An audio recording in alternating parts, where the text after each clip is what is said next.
أرسله بالحق بشيرا ونذيرا وداعيا إلى الله بإذنه وسراجا منيرا. أما بعد فإن خير الحديث كتاب الله وخير الهدي هدي محمد صلى الله عليه وسلم وشر الأمور محدثاتها وكل محدثة بدعة وكل بدعة ضلالة وكل ضلالة في النار. فأعوذ بالله السميع العليم من الشيطان الرجيم. بسم الله الرحمن الرحيم. وأتموا الحج والعمرة لله. وقال تعالى وتزودوا فإن خير الزاد التقوى واتقون يا أولي الألباب. قال النبي صلى الله عليه وسلم الحج المبرور ليس له جزاء إلا الجنة او كما قال صلی اللہ علیہ وسلم. تمام تعریف اس اللہ کے لیے جس نے مختلف موسم پیدا فرمائے، عبادتوں کے موسم مقرر فرمائے، حج کا موسم اپنی جانب سے مقرر فرمایا. درود و سلام نبی کریم صلی اللہ علیہ وسلم پر. آپ نے دین کے بہت سارے احکامات سکھائے، فرمائے اور عملاً آپ نے کر کے بھی بتایا. دین کا ہر کام آپ صلی اللہ علیہ وسلم نے عملاً امت کو سکھایا. درود و سلام نبی کریم صلی اللہ علیہ وسلم پر. آپ کے صحابہ کرام، تابعین اور تبع تابعین سے اللہ راضی ہو. اللہ تعالیٰ ان سب کی دینی خدمات قبول فرمائے اور جنت الفردوس نصیب فرمائے. محترم حضرات، دین اسلام خاص طور پر 5 اہم ارکان پر مشتمل ہے. سب سے پہلے شہادتین کا اقرار ہے جو ہر مسلمان پر ضروری ہے. لا الہ الا اللہ محمد رسول اللہ کا اقرار کرنا، نماز کی پابندی کرنا، رمضان کے روزے رکھنا، زکوٰۃ دینا، صاحب حیثیت مسلمان پر حج کرنا. یہ 5 چیزیں ہیں جن کو اسلام کی بنیادیں کہا جاتا ہے، ارکان اسلام کہا جاتا ہے. ان کا جاننا ہر مسلمان پر اتنا ہی ضروری ہے جتنا کہ ایک انسان زندگی گزارنے کے لیے وسائل دنیا سے واقف ہوتا ہے، کھانے کے، پینے کے، رہائش کے متعلق معلومات حاصل کرتا ہے. اسی طرح عبادات کے اندر بھی علم کی ضرورت ہے. یہاں تک کہ کلمہ توحید کے بارے میں اللہ نے فرمایا فَعْلَمْ أَنَّهُ لَا إِلَٰهَ إِلَّا اللَّهُ. مسلمان ہونے کے لیے بھی علم ضرورت ہے. کیا پہلے جان لیجئے کہ لا الہ الا اللہ کا معنی کیا ہے، مطلب کیا ہے. یہ سب سے پہلے علم کی ضرورت ہے. تو اللہ تعالیٰ نے اس دین کی بنیاد جو رکھا ہے علم پر ہی رکھا ہے. پہلی وحی جو نازل ہوئی اقرأ بسم ربک الذی خلق کے ذریعے سے، پڑھو اپنے رب کے نام سے جس نے تمہیں پیدا کیا ہے. تو پیدا کرنے والے کو جاننے کے لیے بھی علم کی ضرورت ہے، عبادات کے لیے بھی علم کی ضرورت ہے. اسی طریقے سے حج کرنے کے لیے بھی علم کی ضرورت ہے. کوئی بھی کام علم کے بغیر آپ اگر کریں گے، چاہے دنیاوی کام ہو یا اخروی کام ہو، ثواب سے متعلق کام ہو، کوئی بھی کام علم کے بغیر، جانکاری کے بغیر، معرفت کے بغیر کریں گے تو وہ کام ادھورا ہی ہوگا، وہ کام پورا نہیں ہوگا. اس لیے خصوصاً جو ہے علم عبادات سے متعلق. آپ نماز پڑھتے ہیں، نماز کے بارے میں بھی آپ کو معلومات ہونا کہ نماز فرض ہے، اس کے ارکان کیا ہیں، اس کے واجبات کیا ہیں. اس سے پہلے وضو کی اہمیت کیا ہے. کیا وضو کے بغیر نماز ہو جائے گی؟ اگر پانی نہ ہو تو انسان وضو کے بجائے کیا کرے گا؟ تیمم کرے گا. جیسے کہ حدیث میں آتا ہے کہ 10 سال بھی اگر آپ کو پانی نہ ملے، تیمم جو ہے آپ کے لیے بدیل بن جائے گا. حدث اصغر یعنی وضو کے لیے بھی تیمم کافی ہے، غسل کے لیے بھی تیمم کافی ہے، بشرطے کہ آپ کو پانی نہ ملے یا جو ہے پانی آپ کے لیے نقصان دہ ہو، ایسے بیمار ہے آدمی. بہرحال یہ تمام تفصیلات ہیں ضرور. تو علم جو ہے خاص طور پر عبادات کے اندر، نماز میں، روزے میں، زکوٰۃ میں، حج میں، ہر چیز میں، یہاں تک کہ عقیدے میں بھی علم کے بغیر کوئی کام پورا نہیں ہوگا. اسی لیے باقاعدہ امام بخاری رحمۃ اللہ علیہ اپنی کتاب صحیح بخاری میں ایک باب باندھتے ہیں، باب العلم قبل القول والعمل. علم کا باب، علم کا بیان، قول سے پہلے بھی، کچھ کہنے سے پہلے بھی، کچھ عمل کرنے سے پہلے بھی جو ہے علم کی ضرورت ہے. نالج کے بغیر اگر آپ کوئی بھی کام کریں گے تو آپ کا کام بیکار ہوگا۔ اسی لیے اللہ نے فوراً امام بخاری نے آیت سے استدلال کیا فَاعْلَمْ أَنَّهُ لَا إِلَٰهَ إِلَّا اللَّهُ، کہ یہ جان لو کہ لا الہ الا اللہ کیا ہے، اس کے شروع کیا ہیں، اس کے تقاضے کیا ہیں۔ ایک آدمی مسلمان ہوتا ہے تو کیسے ہوتا ہے؟ کیا صرف کلمہ پڑھ لینے سے کافی ہو جاتا ہے؟ کیا اسے توحید کا علم، رسالت کا علم، آخرت کا علم، دین کے ارکان، ایمان کے ارکان، اسلام کے ارکان، یہ سب جاننا ضروری ہے۔ تو بہرحال مختصر طور پر چونکہ حج کا موسم آ گیا ہے، حجاج کرام کا قافلہ روانہ ہونے والا ہے، کچھ حضرات اس سال جانے والے ہیں تو کچھ حضرات کا ارادہ آئندہ ہے انشاءاللہ۔ تو بہرحال ایک مسلمان ہونے کے ناطے رکن اسلام حج کے بارے میں، چاہے آپ اس سال حج کریں یا بعد میں کریں، لیکن کبھی نہ کبھی آپ کے دل میں یہ خواہش ضرور ہو کہ مجھے حج کرنا ہے۔ یہ خواہش ضرور ہونا چاہیے مسلمان کے دل میں۔ آپ 5 وقت کی نمازیں جس قبلے کی طرف پڑھ رہے ہیں، آپ کے دل میں خیال پیدا ہو کہ میں جس کی طرف منہ کر کے نماز پڑھ رہا ہوں وہ قبلہ میں اپنے آنکھوں سے دیکھوں، وہ کعبۃ اللہ کو اپنی نگاہوں سے دیکھوں، گنہگار آنکھوں کے ساتھ جو ہے میں وہاں پہنچوں، میں بھی طواف کروں، میں بھی حج کروں، میں بھی عمرہ کروں۔ یہ خواہش ایک مسلمان ہونے کی حیثیت سے ہر آدمی کے دل میں ہونا ضروری ہے۔ جس آدمی کے دل میں یہ خیال نہ آئے، یہ تمنا نہ آئے، یہ خواہش نہ آئے، اپنے ایمان کا جو ہے خطرہ ہے۔ اس لیے خصوصاً جو ہے مسلمان مشاعر مقدسہ ہم جسے کہتے ہیں، یہ تمام تعظیم کے مقامات ہیں، ان کا احترام بھی ضروری ہے اور عبادات سے پہلے علم کی بھی ضرورت ہے۔ تو اسلام میں خصوصاً حج بھی جو ہے اسی طرح فرض ہے جس طرح نماز فرض ہے۔ تو بعض عبادتوں کو اللہ نے مال کے ساتھ جوڑ دیا ہے، بعض عبادتیں ایسی ہیں جس کا تعلق صحت ہے، سلامتی ہے، تو آپ ادا کر لے سکتے ہیں، جیسے نماز ہے، سلامتی کے ساتھ ہی عقل بھی صحیح ہے، تندرستی بھی ہے، نماز کا مسئلہ، روزے کا مسئلہ، زکوٰۃ کا مسئلہ ایسا کہ آپ پر حیثیت ہونا، صاحب نصاب ہونا، دولت کا نصاب کو پہنچنا۔ مثال کے طور پر سونا 80 پر 5 گرام ہو، اس پر 1 سال گزر جائے، چاندی 590 پر 5 گرام ہو، اس پر 1 سال گزر جائے، یا کیش آپ کے پاس ہے، کیش ہے، پیسے ہیں آپ کے پاس چاندی کے نصاب کے برابر 590 پر 5 گرام کے حساب سے، اس پر 1 سال گزر رہا ہے۔ جب تک یہ نصاب باقی ہے زکوٰۃ بھی آپ پر فرض ہے 2.5%، سونے میں بھی، چاندی میں بھی۔ اس طرح کے مال تجارت کے اندر بھی نصاب جو ہے خاص طور پر چاندی کے حساب سے آپ زکوٰۃ دیتے رہیں گے، تو فرض ہے خاص طور پر زکوٰۃ۔ اسی طرح حج بھی ایک عبادت ہے، بدنی عبادت بھی ہے، مالی عبادت بھی ہے۔ اللہ تعالیٰ نے آپ پر حیثیت کے ساتھ ساتھ، جس کے پاس حیثیت ہے، خصوصاً کون سی حیثیت؟ آپ کو مکے تک پہنچنے کے لیے زیادہ سفر موجود ہے، جو خرچہ ہو رہا ہے آج کے زمانے میں وہ خرچ آپ برداشت کر سکتے ہیں، صحت و سلامتی ہے، راستہ پرامن ہے۔ تو اس طرح تمام حضرات جن کے اوپر بھی یہ مال اس کے پاس جمع ہو، خاص طور پر مکے کا سفر کر سکتا ہو، اس کے پاس اتنے پیسے ہوں، زیادہ سفر بھی ہو، اور عورت اگر ہے تو ساتھ میں محرم ساتھ میں ہو، شوہر ہو، بھائی ہو، یا اس کا بیٹا ہو، یا اس کے دادا یا چچا یا ماموں، جس طرح یہ محارم کی ایک فہرست ہے، ان کے ساتھ جو عورت سفر کرے گی حج کا سفر۔ تو بہرحال یہ حج جو ہے معمولی چیز نہیں ہے۔ تو ہر آدمی کے دل میں خواہش ہو کہ مجھے حج کرنا ہے، اللہ تعالیٰ میرے لیے اسباب مہیا فرمائے۔ یہ ایسا معاملہ ہے کہ آدمی کے پاس صرف پیسہ ہی سب کچھ نہیں ہے، بعض مرتبہ آدمی کی جیب میں پیسہ بھی نہیں ہوتا، طلب صادق ہے، خواہش آپ کی صحیح ہے، تمنا آپ کی صحیح ہے، آپ اللہ سے التجا کر رہے ہیں، گڑ گڑا کر مانگ رہے ہیں، اللہ تعالیٰ غیب سے راستے کھول دیتا ہے۔ حالانکہ آپ صاحب حیثیت نہیں ہیں، اس کے باوجود غیب کے راستے سے اللہ کھول دیتا ہے۔ کئی لوگ ایسے ہیں جو معمولی P1 کے کام کر رہے تھے، آن ڈیوٹی تھے، P1 تھے، اللہ تعالیٰ نے ان کے لیے راستہ کھول دیا، ان کے اولاد کے ذریعے سے، احباب کے ذریعے سے، کبھی جو ہے چاہنے والوں کی طرف سے۔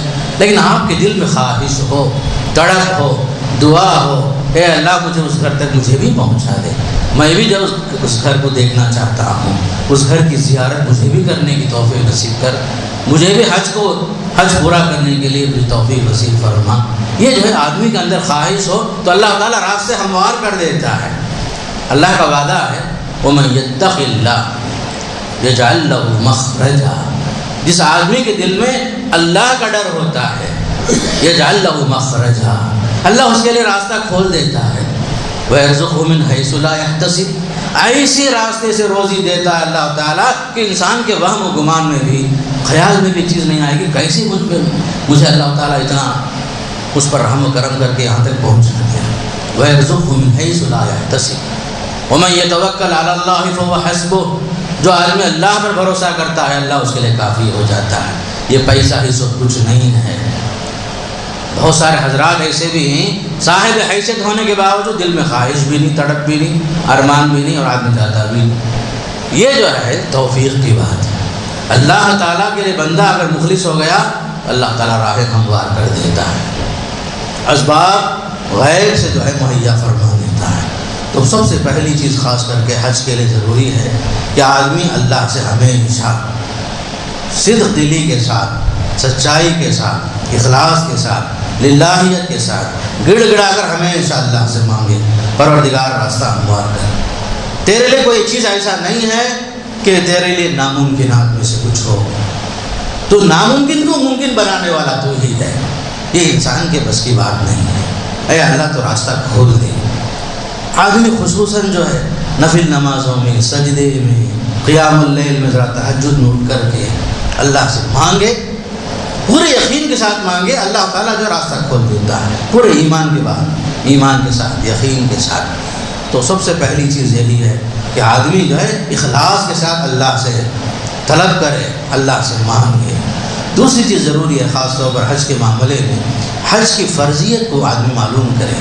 حج ایک ایسا فرض ہے، آپ صلی اللہ علیہ وسلم نے خصوصاً وفات سے پہلے فرمایا، لوگوں خذوا عنی مناسککم، لوگوں حج کی تعلیمات مجھ سے سیکھ لو، لعلی لا القاکم بعد عامی ھذا، شاید میری آپ سے آئندہ سال ملاقات نہ ہو۔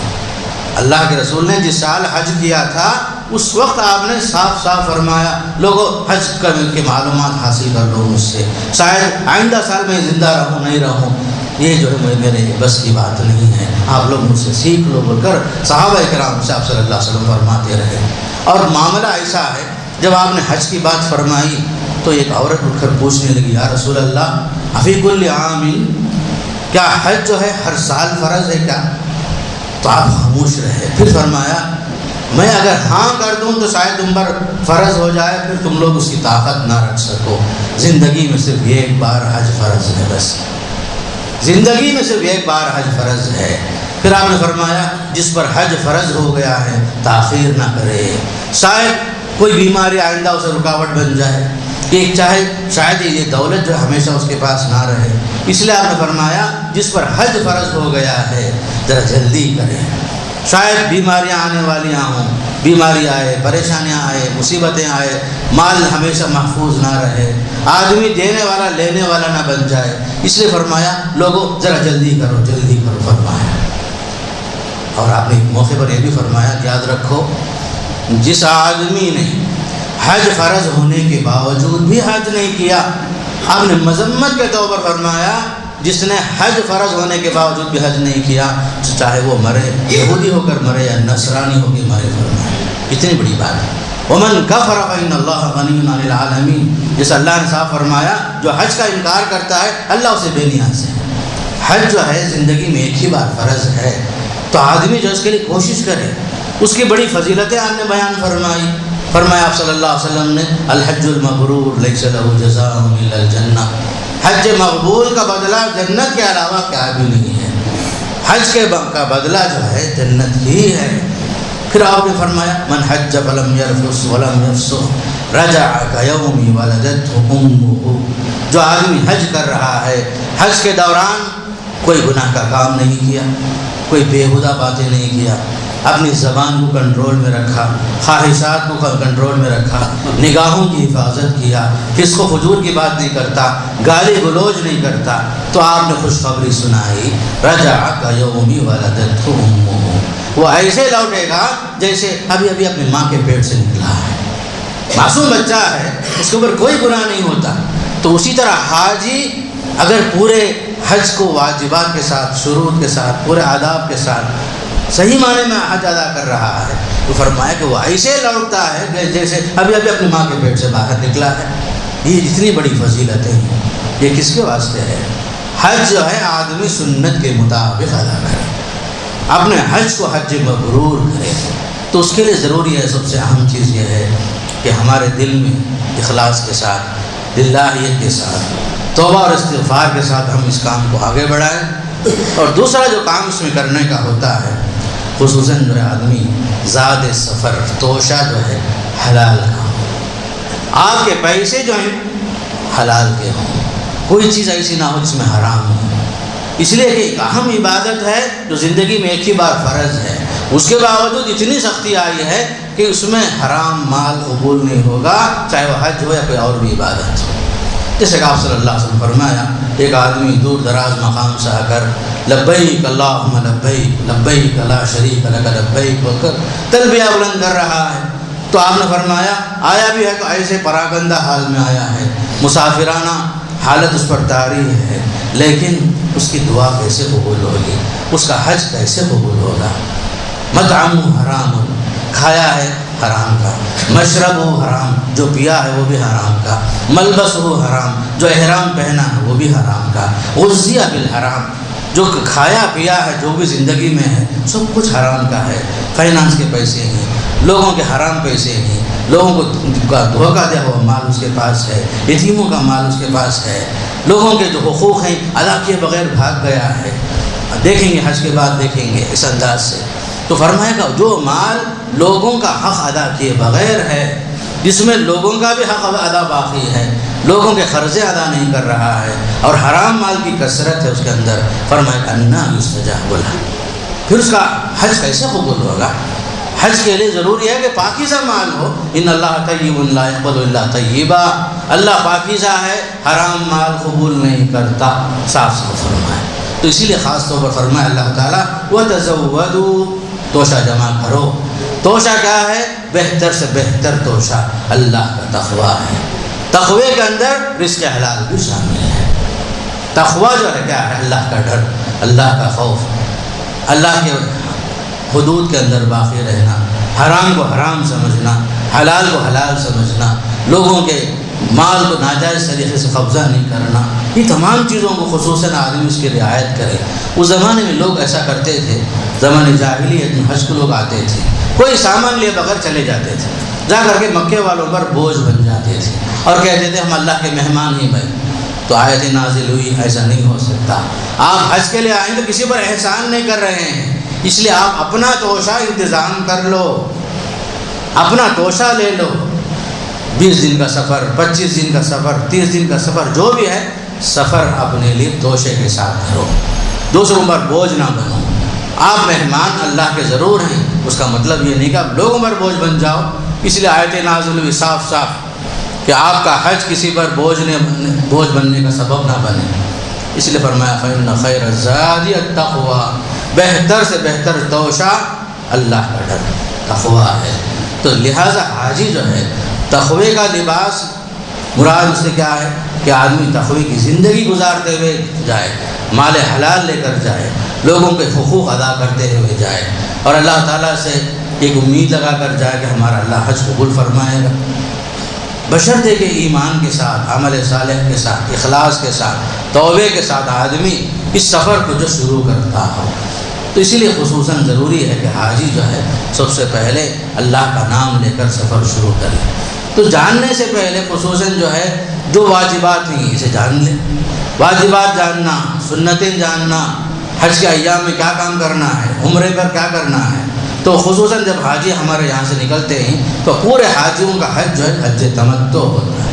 حج تمتع کا مطلب یہ ہوتا ہے کہ پہلے آپ عمرہ کرتے ہیں، عمرے کے لیے ضروری ہے کہ آپ جہاں سے اعلان ہوتا ہے ہوائی جہاز میں کہ آپ کا میقات شروع ہو گیا ہے، آپ وہاں سے کیا کریں گے؟ لبیک اللہم لبیک بول کر تلبیہ شروع کریں گے، لبیک اللہم لبیک لبیک لا شریک لک لبیک ان الحمد والنعمت لک والملک لا شریک لک۔ مرد حضرات بھی کہیں گے، عورتیں پست آواز میں آہستہ آہستہ تلبیہ بلند کرتے رہیں گی، یہاں سے نکلنے کے ساتھ نہیں، جہاں سے میقات شروع ہوتا ہے، جہاں ہمارا میقات شروع ہوتا ہے وہ یلملم ہے، ہندوستان کے لیے، پاکستان کے لیے، دوسرے تمام ممالک کے لیے جو ہمارا میقات پڑتا ہے وہ یلملم ہے۔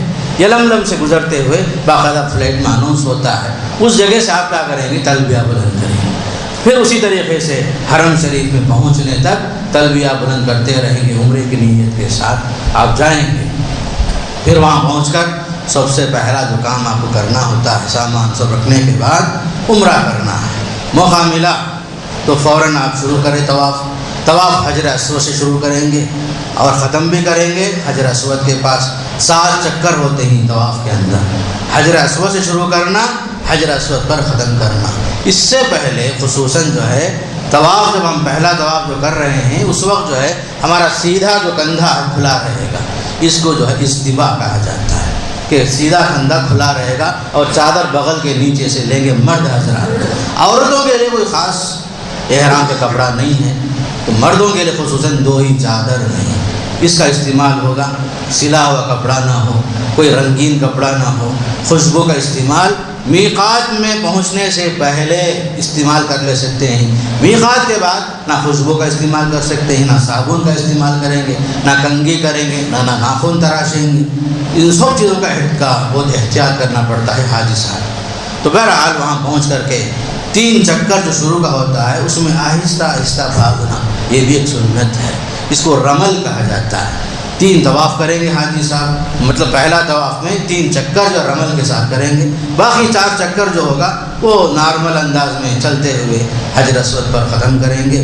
اور حجر اسود اور رکن یمانی سے پہلے، رکن یمانی اور حجر اسود کے مابین ربنا آتنا فی الدنیا حسنہ وفی الآخرۃ حسنہ وقنا عذاب النار، یہ دعا کثرت سے پڑھیں گے۔ باقی جو 3 کونے ہی وہاں آپ کو جو بھی دعا یاد ہے، ربنا آتنا ہو، قرآن کی آیتیں ہوں، آپ کو جو بھی جو دعائیں یاد ہیں، قرآن کی صورتیں یاد ہیں، وہ سب پڑھتے ہوئے آپ گزار سکتے ہیں۔ اس طرح 7 چکر جب پورا ہو جائے گا تو اس کے بعد طواف کی نیت سے 2 رکعت سنت ادا کر دیں گے۔ اگر جگہ مل جائے تو مقام ابراہیمی کے پاس، ورنہ کہیں بھی آدمی 2 رکعت سنت ادا کرے گا۔ پھر اس کے بعد سعی کرے گا، صفا سے شروع کریں گے، مروہ پر پہنچیں گے، مروہ سے نکلیں گے، صفا پہنچیں گے۔ اس طرح 7 چکر شروع ہوگا صفا سے، ختم ہوگا مروہ پر۔ یہ 7 چکر ہے۔ اس چکر کے اندر بھی جو ہے آپ کو جو دعائیں یاد ہیں، جب بھی آپ ٹیک پر چڑھیں گے صفا اور مروہ کے پاس، اللہ اکبر اللہ اکبر لا الہ الا اللہ واللہ اکبر اللہ اکبر وللہ الحمد لا الہ الا اللہ وحدہ لا شریک لہ لہ الملک ولہ الحمد وہو علی کل شیء قدیر ان الصفا والمروة من شعائر اللہ فمن حج البیت واعتمر فلا جناح علیہ ان یطوف بہما ومن تطوع خیرا فإن اللہ شاکر علیم۔ یہ چھوٹی چھوٹی دعائیں ہیں، جانے سے پہلے سے یاد کر لینا۔ جس طرح آپ سورہ فاتحہ یاد کریں نماز کے واسطے، اسی طرح یہ چھوٹی چھوٹی جو دعائیں ہیں یاد کرنا۔ اور جو ہے آپ صفا پر پہنچے، آپ کا چہرہ کعبے کی طرف ہو، کھڑے ہو کر دعا کے لیے ہاتھ اٹھا دیں۔ یہ تمام مقامات صفا، مروہ، مینا، مزدلفہ، عرفہ، یہ سب دعا کی قبولیت کے خاص مقامات ہیں۔ حسن بصری رحمۃ اللہ علیہ فرماتے ہیں 15 مقامات ہیں جہاں دعائیں قبول ہوتی ہیں، ان میں سے یہ صفا بھی ہے، مروہ بھی ہے، پھر اسی طرح حجر اسود بھی ہے، ملتزم بھی ہے، اور حتیم کا ایریا بھی ہے، عرفہ ہے، مزدلفہ ہے، مینا ہے۔ یہ تمام مقامات جو ہیں مشاعر مقدسہ کہلاتے ہیں، یہاں دعائیں قبول ہوتی ہیں۔ پھر آپ نکلیں گے صفا سے مروہ، مروہ سے صفا، پھر مروہ کے پاس بھی اسی طرح دو دعائیں پڑھی جاتی ہیں، دونوں جگہ میں یہی دعا، یہاں تک کہ 7واں چکر مروہ پر ختم ہوگا۔ پھر اس کے بعد مرد حضرات جو ہے سر مڑا لیں گے، مڑانا افضل ہے، سر مڑا لینا افضل ہے، یا خسر کریں گے، کٹنگ کر لیں گے۔ خسر کا مطلب کٹنگ کرنا ہے۔ وہاں کچھ لوگوں کو آپ دیکھیں گے وہ لوگ عورتوں کی طرح چند بال نکال کر حلال ہونا چاہتے ہیں، اس طرح نہیں ہوگا۔ مرد حضرات جو پورے سر کو آپ نکال دیں گے، پورے سر کے بال کو نکال دیں گے، یا آپ جو کم سے کم کٹنگ کریں گے، وہاں باہر حجام کی دکان سب ہیں۔ اس طرح جو ہے یہ آپ کا مردوں کا اس طرح عمرہ پورا ہوتا ہے۔ عورتیں جو ہیں صرف جو ہے 1 انگشت کے برابر اپنے چوٹی کے آخری حصے سے اتنا بال جو ہے کٹ کر لیں گے عورت، یہ جو اس کا عمرہ پورا ہو گیا۔ تو لہذا خصوصاً جو ہے حج کے معاملے میں، خاص کر طواف کے معاملے میں باوضو ہونا شرط ہے۔ جس طرح نماز میں وضو شرط ہے، اسی طرح طواف میں بھی شرط ہے۔ البتہ آپ سعی کے دوران آپ کا وضو اگر ثابت ہو گیا کوئی بات نہیں ہے، آپ سعی پورا کر لیں گے، آخر میں جو ہے وہ سر مڑانے کی بات ہے یا قصر کرنے کے بعد جو ہے غسل کر لیں گے، تو پھر اس کے بعد کپڑے پہن لیں گے۔ اس طرح آپ کا عمرہ پورا ہو جاتا ہے۔ حج تمتع میں پہلا کام عمرہ ہی ہوتا ہے۔ عمرے میں 3 ہی کام ہیں، طواف، سعی، قصر یا حلق کریں گے۔ اس طرح جو ہے مردوں کا عمرہ، عورتوں کا عمرہ پورا ہوتا ہے۔ پھر اس کے بعد نارمل جو ہمارے کپڑے ہیں وہ پہن سکتے ہیں۔ پھر نمازوں کی پابندی جو حسب معمول ہے وہ کرتے رہیں گے۔ پھر اس کے بعد جب حج کے دن جب شروع ہوتے ہیں، خصوصاً جو ہے وہاں خصوصاً 8 ذی الحجہ کو دوبارہ جو ہے آپ احرام پہن کر کے تلبیہ بلند کریں گے، لبیک حجن۔ پھر اس کے بعد لبیک شروع کر دیں گے، لبیک اللہم لبیک۔ 8 ذی الحجہ سے حج کے ایام شروع ہوتے ہیں۔ خصوصاً آپ 8 ذی الحجہ مینا میں ظہر کی نماز سے لے کر کے 9 ذی الحجہ کی فجر کی نماز تک مینا میں آپ رہیں گے۔ 4 رکعت والی نمازیں 2 رکعت ادا کریں گے قصراً۔ یہ جو ہے نبی کریم صلی اللہ علیہ وسلم کا یہی طریقہ ہے، یہی سنت ہے۔ یہاں قصر کریں گے آپ، ظہر 2 رکعت، عصر 2 رکعت، مغرب 3 رکعت، عشاء 2 رکعت، فجر 2 رکعت۔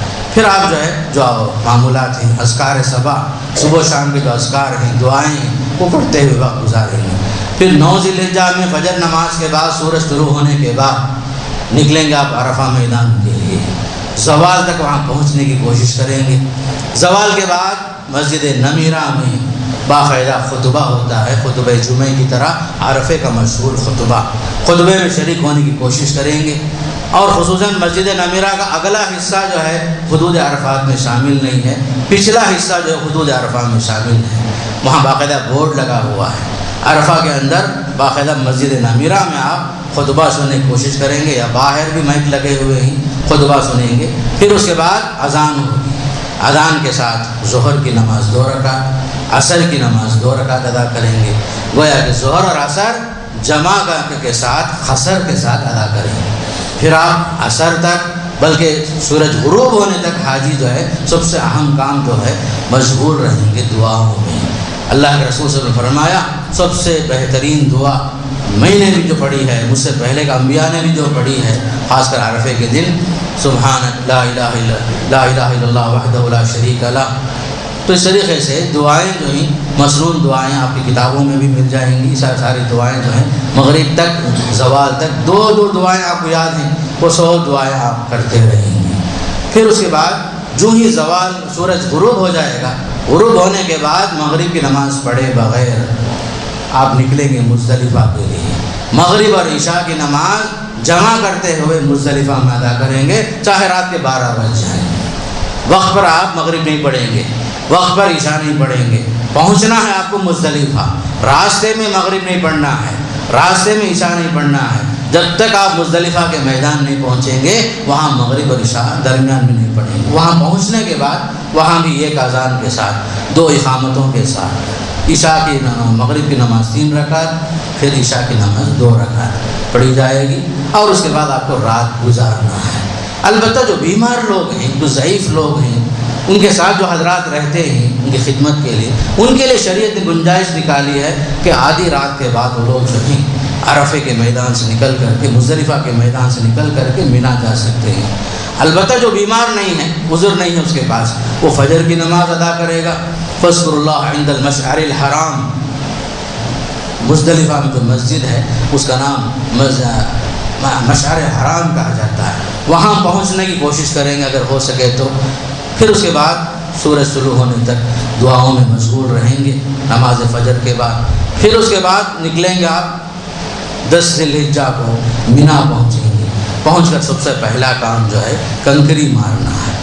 کنکری ماریں گے جمرۃ العقبہ کو، جسے عوامی زبان میں بڑا شیطان کہا جاتا ہے۔ وہاں کنکریاں ماریں گے، 7 کنکریاں ماریں گے، ایک کنکری پیدر پہ ماریں گے۔ بیک وقت 7 کنکری نہیں مارنا ہے، اگر آپ بیک وقت آپ نے مار دیا تو اس کا شمار 1 ہوگا۔ کنکریاں آپ جہاں سے بھی چاہے اٹھا سکتے ہیں، اس کے لیے دھونا ضروری نہیں ہے۔ بعض حاجی حضرات دھونا شروع کر دیتے ہیں، کنکریوں کو جو ہے دھونے کی ضرورت نہیں ہے۔ جہاں بھی کنکریاں ملی جمع کر لیے، 7 کنکری لے کر کے ایک مارتے رہے، اور وہ حوض میں گر گیا تو کافی ہے۔ پھر اس کے بعد مرد حضرات حلق کریں گے یا قصر کریں گے، پھر اس کے بعد حج تمتع والے قربانی کریں گے، پھر اس کے بعد جو ان کو مکہ جانا ہے طواف افاضہ کے لیے۔ اگر طبیعت ساتھ دی آپ پہنچ سکتے ہیں اسی دن، طواف افاضہ اسی دن کرنا افضل ہے۔ اگر آپ نہیں کر سکے تو دوسرے دن بھی جا کر کے مکے میں طواف کر سکتے ہیں۔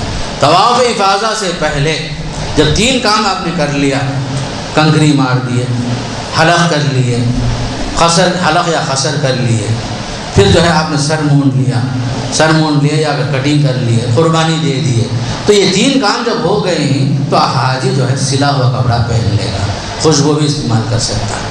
تو طواف افاضہ جب آپ کر لیتے ہیں تو اس کے بعد آپ کے لیے ہر چیز حلال ہو جاتی ہے، یہاں تک کہ میاں بیوی آپس میں ایک دوسرے کے لیے حلال ہو جاتے ہیں۔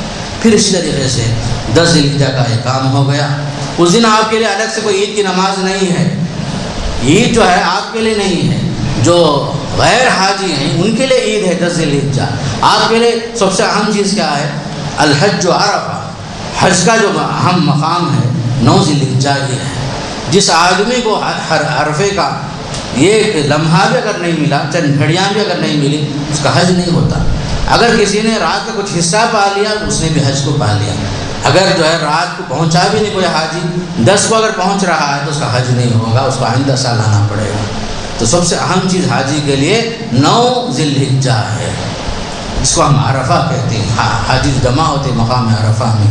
پھر 10 ذی الحجہ کے بعد 11 ذی الحجہ کو جو آپ کو کرنے کا ہے مختصر ہے، زوال کے بعد کنکری مارنا ہے، جبکہ آپ 10 ذی الحجہ کو سورج شروع ہونے کے بعد سے لے کر مغرب تک مار سکتے ہیں۔ اس کے بعد جو دن ہیں 11، 12، 13، ان تینوں دنوں میں حاجی صاحب جو ہیں زوال کے بعد کنکری ماریں گے۔ زوال کے بعد باقاعدہ وہاں لوگ روکیں گے، پابندی کے ساتھ اس کا احترام کرتے ہوئے زوال کے بعد کنکری ماریں گے۔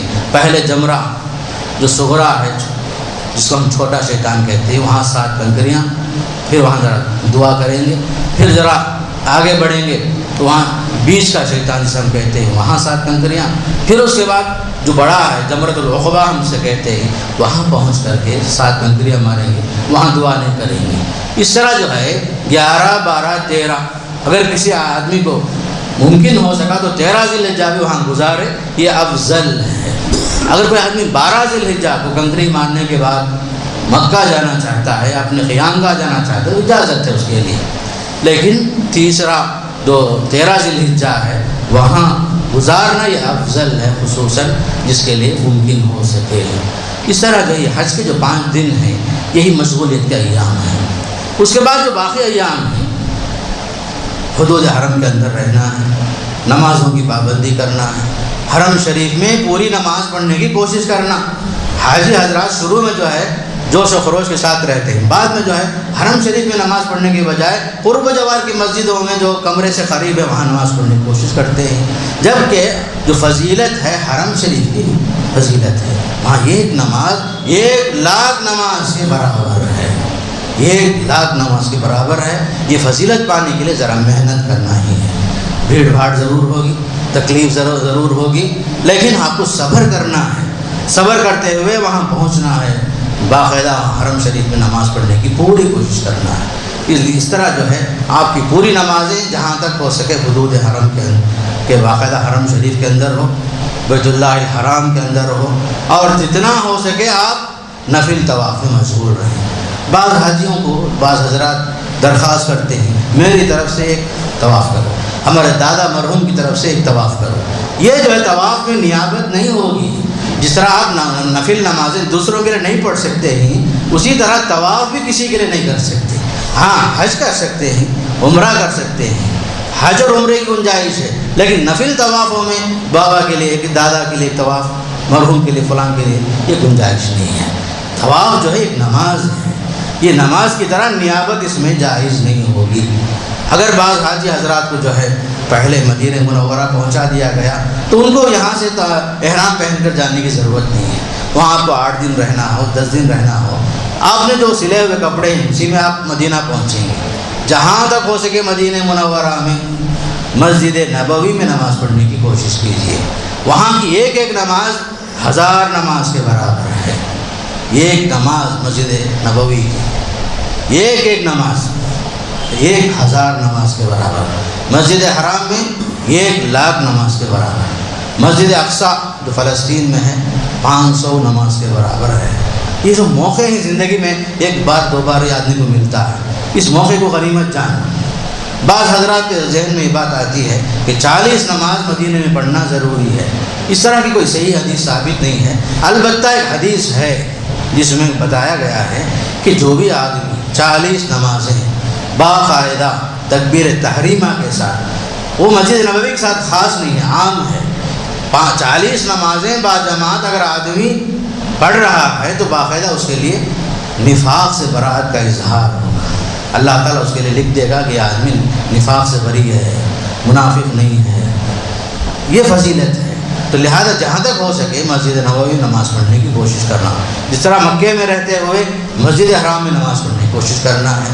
اور دوسری فضیلت کی چیز جو مدینہ منورہ میں ہے، آپ صلی اللہ علیہ وسلم کی خبر ہے، وہاں پر آپ جو ہے مدینہ کا سفر اس نیت سے کریں گے مجھے مسجد نبوی میں نماز پڑھنا ہے۔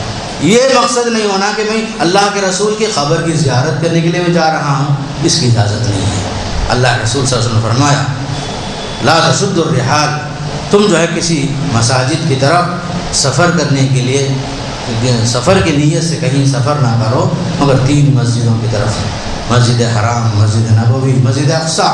آپ جو ہے وہاں پہنچ کر کے پھر اس کے بعد جب بھی موقع ملے آپ صلی اللہ علیہ وسلم کی خبر کے پاس جائیں گے، آپ کو سلام پڑھیں گے، آپ پر درود بھیجیں گے، السلام علیکم یا رسول اللہ، اللہم صلی علی محمد، صلوات اللہ وسلام علیکم یا رسول اللہ، جو کلمات درود ہیں وہ سب پڑھیں گے آپ صلی اللہ علیہ وسلم پر۔ پھر آپ کے ساتھ میں ابوبکر صدیق رضی اللہ عنہ ہیں، پھر اس کے بعد حضرت عمر فاروق مدفون ہیں، ان دونوں حضرات پر بھی سلام پڑھیں گے، ان کے حق میں سلام پڑھ کر وہاں سے آگے بڑھ جائیں گے۔ بعض حضرات وہاں کھڑے ہو کر اللہ کے رسول سے مانگنا چاہتے ہیں، اللہ کے رسول صلی اللہ علیہ وسلم سے مانگنا جائز نہیں ہے، نہ اللہ کے رسول سے، نہ کسی اور نبی سے، نہ کسی اور صدیق سے، نہ اور کسی شہید سے۔ مانگنا ہے صرف اللہ سے مانگیں۔ آپ کا کام وہاں پہنچ کر صرف اور صرف اللہ کے رسول پر درود و سلام بھیجنا ہے۔ عورتوں کے لیے بھی باقاعدہ اوقات مقرر ہیں درود و سلام کے لیے، فجر نماز کے بعد، مغرب کے بعد، اس طرح ان اوقات کی پابندی کے ساتھ عورتیں بھی وہاں جائیں گی، جا کر کے سلام پڑھ کر گزر جائیں گی۔ پھر اسی طرح مسجد نبوی میں ایک مبارک مقام ہے جس کو کہا جاتا ہے کہ روضۃ من ریاض الجنہ، جنت کے باغوں میں سے ایک باغ ہے۔ آپ نے فرمایا ما بین بیتی و منبری روضۃ من ریاض الجنہ، میرے گھر اور منبر کے مابین ایک مقام ہے، وہ جنت کا ایک حصہ ہے، ٹکڑا ہے۔ تو فرمایا کہ جتنا ہو سکے وہاں نفل نماز پڑھنے کی کوشش کرنا۔ حج کے دنوں میں ذرا تکلیف تو ضرور ہوتی ہے، آپ 2 رکعت 4 رکعت جتنا ہو سکے نماز پڑھ کے وہاں سے ہٹ جائیں گے تاکہ دوسرے جو حضرات ہیں ان کو موقع ملے، اس لیے کہ یہ زندگی میں ایسے مواقع کم ملتے ہیں۔ لیکن فرض نماز کے لیے صف اول بہتر ہے، نفل نمازوں کے لیے وہاں آپ ضرور پڑھ سکتے ہیں، لیکن فرض نماز کے لیے پہلے صفوں کو ترجیح دیں گے۔ اور عام طور پر حضرات کیا کرتے ہیں، چاہے مکہ میں ہو یا مدینے میں ہو، آسانی کے لیے باہر ہی نماز پڑھنا چاہتے ہیں، شہر میں ہی نماز پڑھنا چاہتے ہیں۔ ایسا نہیں ہو سکتا، آپ جہاں تک ہو سکے مسجد کے اندر جا کر نماز پڑھنے کی کوشش کیجیے، اس لیے کہ آپ جتنی محنت کریں گے، مشقت کریں گے، اسی حساب سے اللہ کو اجر و ثواب دے گا۔ آپ جو جلدی میں بھاگنا چاہتے ہیں، جلدی میں آنا چاہتے ہیں، اس لحاظ سے آپ کے اجر و ثواب میں بھی کمی ہو جائے گی، کہیں ایسا نہ ہو۔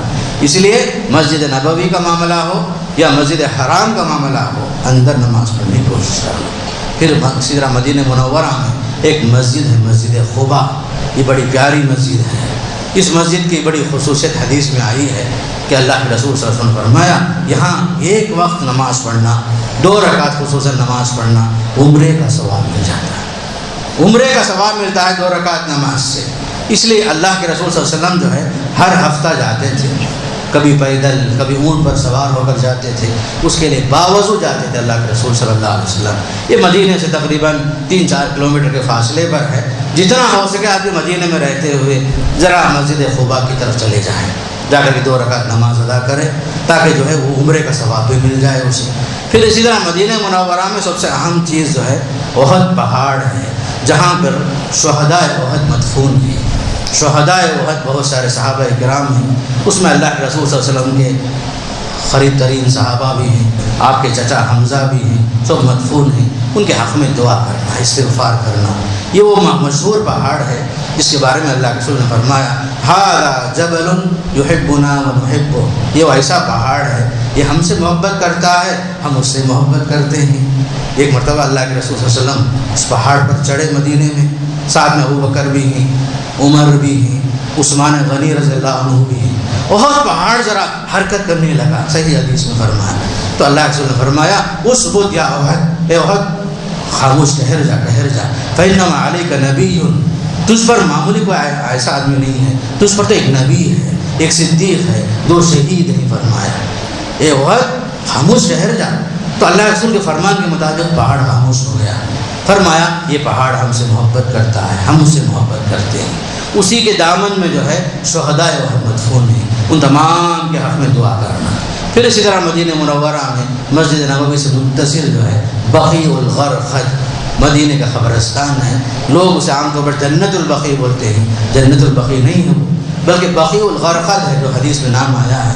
تو آپ صلی اللہ علیہ وسلم ہمیشہ جب بھی موقع ملا، دن میں ہو رات میں ہو، خاص کر کے صحابہ کرام کے لیے، صحابیات کے لیے، وہاں جو مدفون لوگ ہیں ان کے لیے استغفار کرتے تھے، دعا کرتے تھے، اللہم اغفر لأہل بقیع الغرقد، اے اللہ بقیع الغرقد والوں کے حق میں مغفرت فرما، یہ دعا کرتے تھے اللہ کے رسول صلی اللہ علیہ وسلم۔ تو ہمارا بھی فرض بنتا ہے جب ہم وہاں پہنچتے ہیں بقیع الغرقد میں بھی باقاعدہ تمام حق کے حق میں جو ہے دعا کرنا، مغفرت کی دعا کرنا، اللہ سے معافی مانگنا، تمام مسلمانوں کے حق میں دعا کرنا، یہ تمام چیزیں خصوصاً جو ہیں یہ آداب ہیں، کچھ احکامات ہیں، جتنا ہو سکے آپ کے سامنے مختصر رکھنے کی کوشش کی گئی ہے۔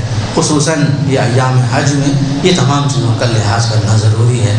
میں اللہ سے دعا کرتا ہوں اللہ تعالیٰ مجھے اور آپ کو حج مبرور نصیب فرمائے، تمام مسلمانوں کے حق میں اللہ حج مبرور نصیب فرمائے، حرام مال سے بچ کر کے مال حلال کے ساتھ پہنچ کر سنت کے مطابق حج کرنے کی توفیق نصیب فرمائے۔ اللہ ہم سب کی مغفرت فرمائے، ہم سب کو اللہ تعالیٰ نماز کی توفیق نصیب فرمائے، رزق حلال نصیب فرمائے، ہمارے سارے چھوٹے بڑے گناہوں کی معاف فرمائے، ہر قسم کی مصیبتوں سے اللہ حفاظت فرمائے، ہمارے جان و مال کے اللہ حفاظت فرمائے، ہمارے مساجد و مدارس کی حفاظت فرمائے، ہمارے مشاعر مقدسہ کے اللہ حفاظت فرمائے، حرمین شریفین کے اللہ حفاظت فرمائے، حجاج کرام کے اللہ حفاظت فرمائے، سلامتی کے ساتھ اللہ ہم سب کو لے جائے۔ اللہ تعالیٰ سلامتی کے ساتھ حج کے بعد حج مبرور کے ساتھ ان کو اپنے اہل و عیال کے پاس واپس لوٹائے۔ اللہ تعالیٰ ہم سب کو باقاعدہ زندگی میں اللہ کے رسول کی سنت پر عمل کی توفیق نصیب فرمائے، زندگی میں ہر قسم کی برائیوں سے اللہ کی حفاظت فرمائے۔ جو لوگ آئندہ کے ارادے کیے ہوئے ہیں اللہ تعالیٰ ان سب کے ارادوں کو پورا فرمائے، ہر قسم کی آزمائش و مصیبتوں سے اللہ تعالیٰ ہم سب کے جان و مال کی حفاظت فرمائے، ہمارے ایمان کی حفاظت فرمائے، نماز کی توفیق نصیب فرمائے، جب تک باقی رکھے ایمان پر باقی رکھے، خاتمہ بالخیر نصیب فرمائے۔ بارک اللہ لی ولکم فی القرآن العظیم ونفعنی وإیاکم بالآیات والذکر الحکیم، انہ تعالی جواد کریم ملک قدیم بر رؤوف رحیم ورب حلیم۔